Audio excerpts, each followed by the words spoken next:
Hello. Hi. I just wanted to say congrats on season 2. When I found out, I basically fangirl screamed. You can fanboy scream too. I fanboy screamed. That works too. I just want to make this quick so I don't hold up the line. Is it okay if I give you something? Not right now, okay? Maybe after the episode or after the panel, okay? Okay. So, what is your favorite blooper with Jarvis? Favorite blooper with Jarvis? Oh dear. It's I don't know if you. It's on my Instagram, and it's when I don't have an Instagram. Okay. Oh well. I'll tell you about it. How about that? So, it was Halloween, and I was on set every day, and sometimes it would just be me, so I'd get a bit bored. And then I found out James was on his way and he was running a little bit late, so I just decided to hide in his trailer.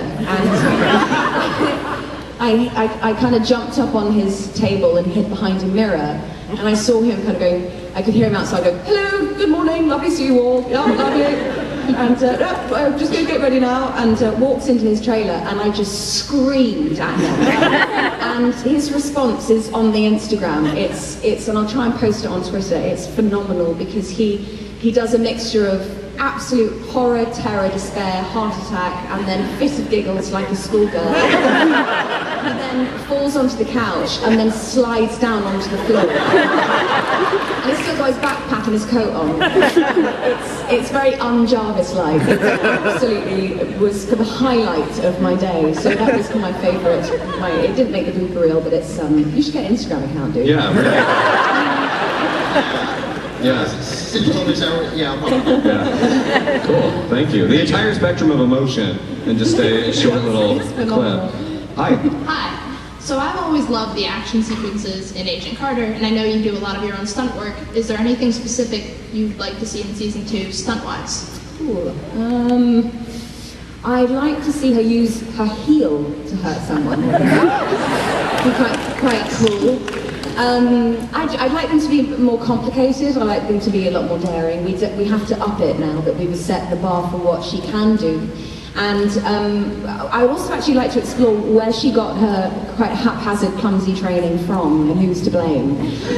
So maybe a little bit of backstory into where exactly she trained and what it was that made her kind of develop this very rough physicality. But as I said, it would have to take a huge step up from what we've already seen in order to give the audience something new. Certainly. Thank you. Hello. Hello.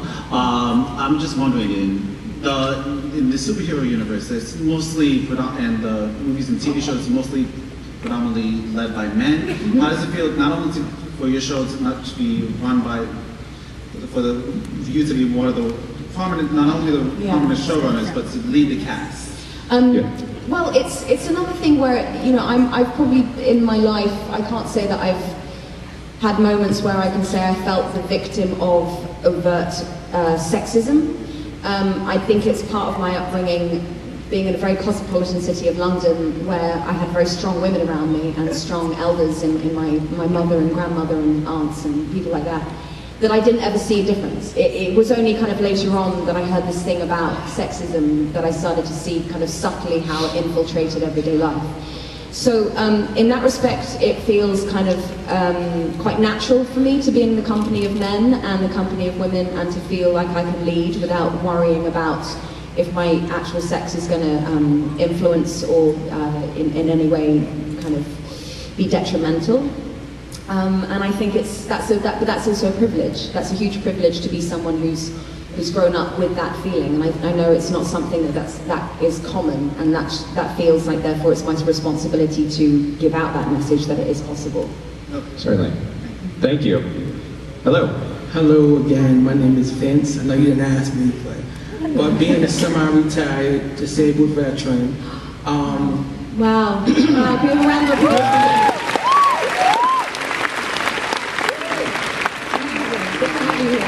I know what you said about not people telling you not beautiful, but you're more beautiful in person than you are on television. And the other thing is that, what was it like working with that gentleman that did Captain America? I might get another applause for this. I actually joined the military because of Captain America. Believe it or not. So, I joined the army because of Captain America. So what was it like, what was like being the adventure? And one last thing, I cried before the plane crashed. Because you always cry. So what was it like playing with him? And him specifically. It was, Chris or the character, would you say? Actually both, Chris and Captain America. Well, it was, we took the job very seriously because obviously Captain America, the characters, as you said, have had a huge influence over the years, and was used incredibly positively in the war as a tool to promote service, and my father also served, and it was close to my life and my family in that respect. So it felt like a huge honour to be able to stand up and to represent someone, for Chris especially, someone that had a huge kind of impact on people in this world.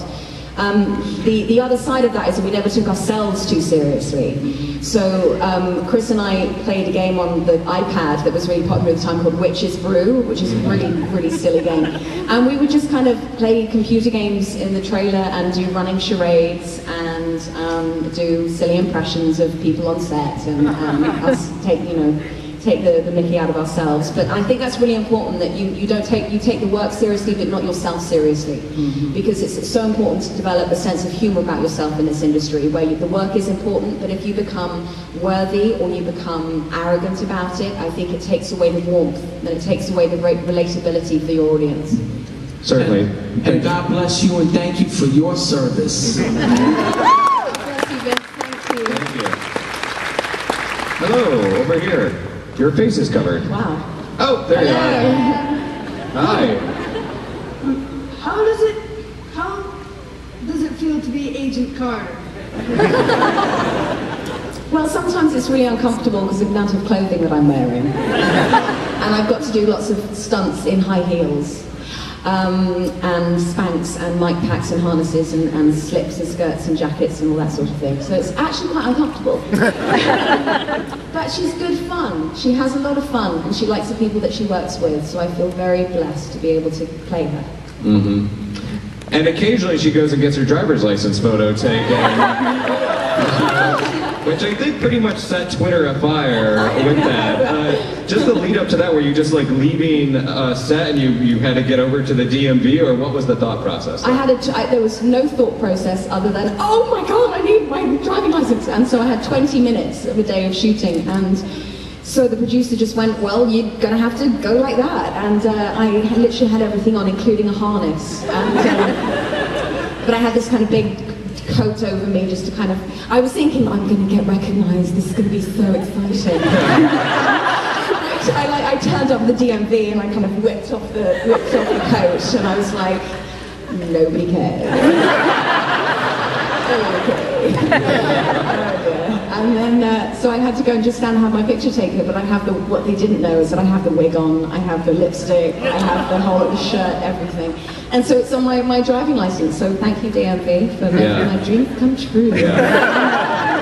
I'm sure they recognize you, they just wanted to play it cool. You don't want to out an agent in the field, right? Absolutely. That must be it. Absolutely. Hi, you look fantastic, by the way. Thank you, amazing. I'm a huge fan of like the 1940s and all the fashion and the home front and all of that jazz.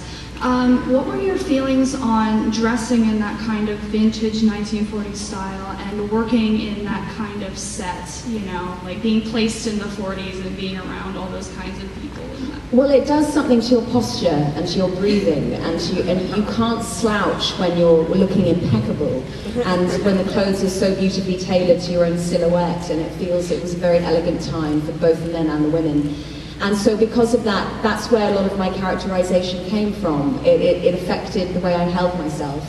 And also what was a wonderful, Gigi is our costume designer, and she would come in and she would say, I've had these buttons imported from Paris, and her attention to detail was so exciting. It was really wonderful for the costume department to be able to create these incredible silhouettes, and just to be in something that was so feminine. But I had different levels of skirt depending on the fight that I had that afternoon.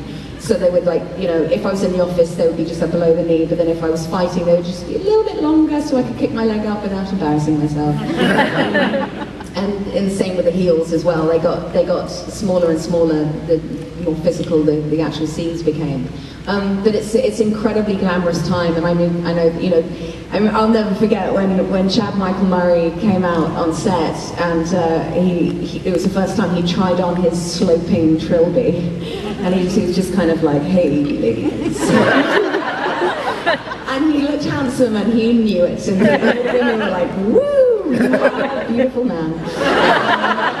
And that was what's awesome, is that the men looked so fantastic. They just looked so clean and distinguished, and they looked intelligent, even if they weren't.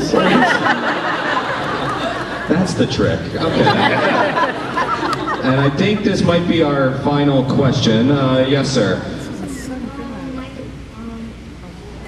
Hi. It's okay. My question is, what do you think the best aspect of yourself in the show Agent Carter is, and do you feel like kicking someone? On the set. Well, I think it's a great question. I think the aspect of it is when I would get, you know, when I was feeling, if I was having moments where I was very tired or I was frustrated or I didn't know how to play a scene, I would think about Peggy, and I'd think that she had such determination and integrity and you know, sense of what she knew was right and wrong. And so I would just think about her. So they're the gifts that I feel Peggy's given me in playing her. Yeah, I think they're the main things. And I don't often feel like kicking someone because I have children. I have decided that it's better to use our wit and intelligence. Very well said. Very well said, Well, certainly, although we have come to the end of the panel, you should go see Hayley at her table, get an autograph and all that good stuff, and also look out for her, I hear, in Ant-Man, and also in season 2 of